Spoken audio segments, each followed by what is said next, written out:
I'm almost here. Don't worry. Don't worry. Oh, Inquisitor Muffin actually did the message this time. Yay! Oh, so silly.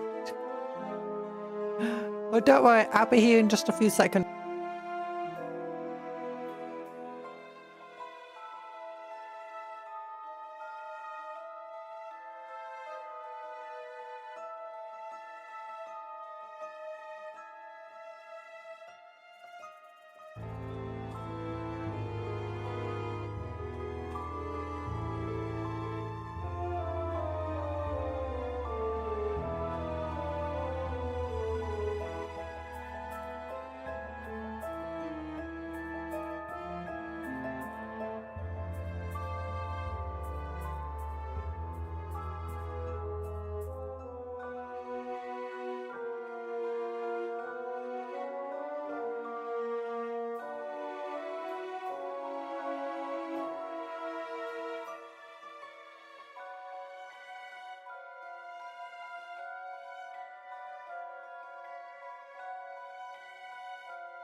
There we go. Hi.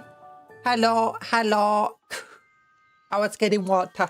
I was getting what not to drink, just for the brush, because the brushes get thirsty when you're painting. You cover them in paint and they're like, oh my god, it's so much hard work. I need a drink. I need a drink. That's what the brushes are like. Yuck. Actually, I got myself a cola. I got myself a cola as well.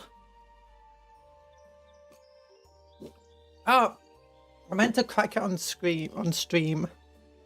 I go, nice.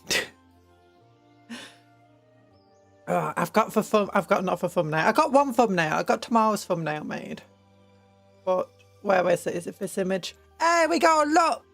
Look. Schedule. Made by Keith Creations. Painting Templars. What? Wow, we're painting. Even more painting. What? I mean, we've been painting these models in like what, 3 streams. So far, I've finished painting one model. I've got black on another model, and you know, we're halfway through painting another. Only like 24 to go. Then more painting, yeah, and then mail scepter building, yeah. On Wednesday we'll build mail scepters. Then for members stream, we'll be magnetising Terminator bases, and maybe for mail scepter base. Then we got Rimworld. Rimworld, yeah, I'm enjoying Rimworld. Although I am going to have a bunch more mods. Because I'm like, how do I deal with blooming mech crises? Like, those mechanoids are dangerous. And then Double Dungeon. If you don't know, we played for demo last year and it got released this year. Yeah, it's out now. And then back to painting on the Sunday. Yeah. Yeah, I'll scale that down. Put it to one side. Yeah, where do I put it? You know, it's so big. It's so big and my head's so big. We'll make it even smaller. Oh, we can put it here. Oh, so nice. So nice. I mean, it's a bit hard to tell what it says now, but it's there. It's there. Oh, goodness. I wonder what's coming out next week for Games Workshop. I imagine next week we're going to release a Custodes and maybe the new Tau stuff. You know, those 2 Tau characters. Oh, I got an itchy face. Itchy nose. Eee. Ah, there we go. Ah, it's itchy. Nice. Didn't do it on your cheek. Your laugh lines. That was just super itchy. Oh, my entire face is now itchy. Oh, no. Oh, what are we doing? What are we doing today? Do you want to see? Do you want to see for hand cams? Let me get some gloves on. Let me get some glovey gloves on.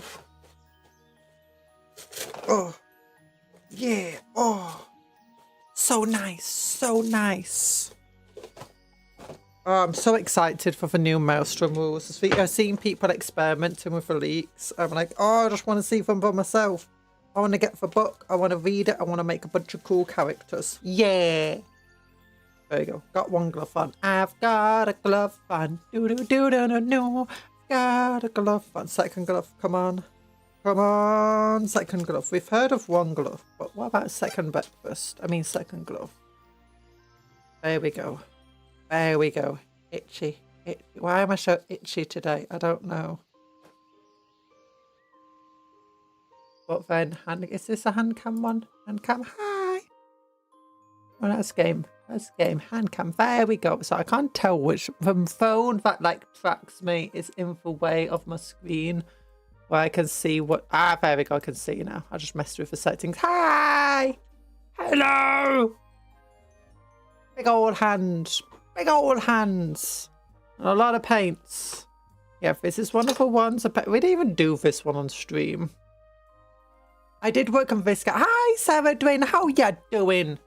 Almost immediately as I say hello, or at least as soon as it appeared, I noticed it. I said hi. There you go. There you go. I painted this guy a little bit more off stream. I just wanted to like highlight his cheekbones a bit, you know. What is that?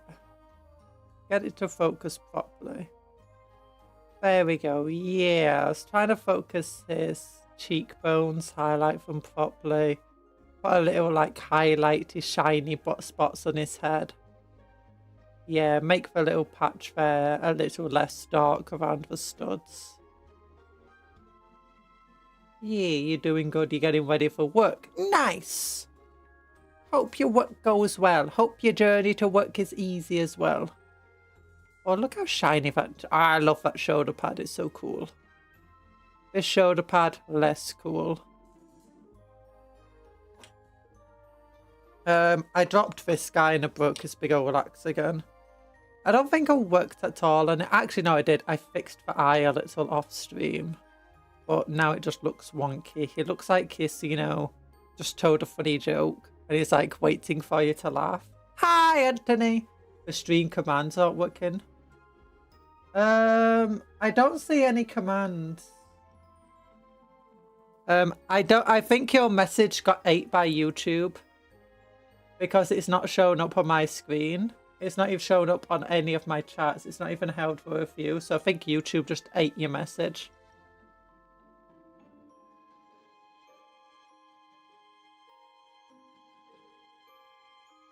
Sometimes when you send a bunch of messages, it does that. Savage. Savage. Yeah, if it doesn't appear on the other chat here, then there's a good chance that your command just didn't get through. Although not all messages ends up on the chat. I say here, you know. If it just there. Just there. And you see, you didn't see any commands there. Oh. Oh. Oh. Finger. Nah. Pat, pat, pat, pat, pat. Oh, but yeah, I'm thinking what we want to do next on him. Actually, when you get black, like, just look round his arm. There's no black. And same goes, like, under here. It's grey. It's not black. And then it's, like, here. There you go, you can see it. It's all grey. I don't even think it got undercoated back there. You can kind of see the glue a little bit as well. But either way, we'll throw some black paint on it. And after that, oh yeah, there's also like some here where, you know, it's all grey. Some back here where it's all grey, we need to make it black. Same here. Yeah, there's quite a bit where I need to like paint it black where it's not black. Also, I realised that this band just here is an extension of this thing. It's the, you know, championship belt. So we'll focus on getting some black there. Then we want to get the blues done, I think. Then, or at least a base blue. And then we want to get this loincloth. And then we can get the yellowy gold colours done. Yeah. Although maybe before that we want to work on this eye a bit more. Like, why does it look like he's just told a funny joke? Like, one eye's a bit more open than the other.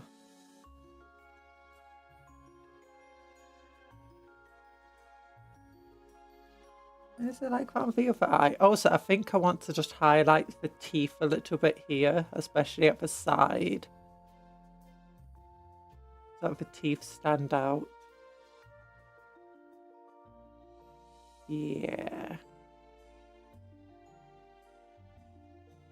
The joke was so funny, it was to die for. Oh.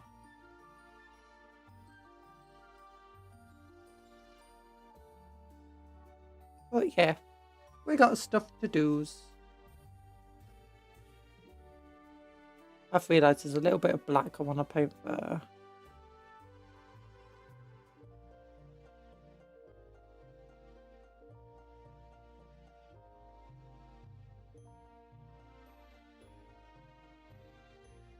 How we doing? Hi, Talan. We're doing fine. Are you doing fine? If you're feeling particularly, you know, I don't know, what's the word? Warhammery. If you're feeling like John 40,000 Warhammer, you should like the stream. Cheesy. Oh, we're feeling cheesy and breezy. Cheesy and breezy. If you're feeling cheesy and breezy, give me your cheese. Slap that like button. You feel like John Sigma. Not John Keep It at 1000 Dragon Ball. I like this guy. This guy's just over here. Being like a bro. Being like a dude with a funny hat. Funny head, sorry. He's like, look at me. I'm a dude. Doing dude stuff. No, John Age of Sigmar. Who the heck's John Age of Sigmar? Never heard of it. But yeah, where's my black? Here it is. And it doesn't close properly.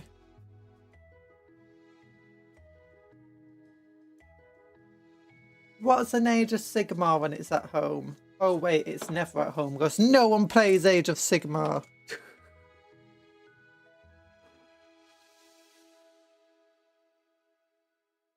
Age of Sigmar is so homeless.